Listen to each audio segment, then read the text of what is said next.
వైకుంఠం అంటే ఏమిటి? అది కేవలం ఒక లోకం మాత్రమే కాదు. అది శాశ్వత శాంతి నిండిన పరమ పవిత్రమైన స్థానం. అక్కడ దుఃఖం లేదు, బాధ లేదు, భయం కూడా లేదు. వైకుంఠం అనేది శ్రీ మహావిష్ణువు నివసించే దివ్య లోకం.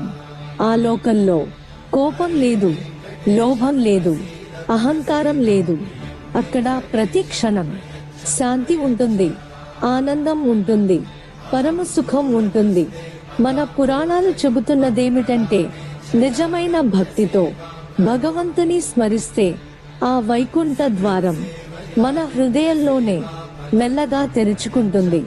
భక్తుల నమ్మకం ప్రకారం వైకుంఠ ఏకాదశి నాడు ఆ దివ్య ద్వారం ప్రత్యేకంగా తెరుచుకుంటుందని విశ్వసిస్తారు. కానీ నిజంగా ఆలోచిస్తే శాంతిగా ఉండే మనసే నిజమైన వైకుంఠం.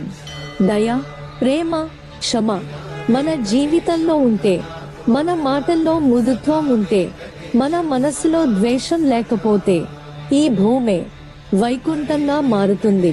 ప్రతిరోజు మన ఆలోచనలు శుభ్రంగా ఉంచుకుంటే, మన మనస్సును ప్రశాంతంగా నిలుపుకుంటే శ్రీ మహావిష్ణువు ఆశీర్వాదం ఎల్లప్పుడూ మనతోనే ఉంటుంది.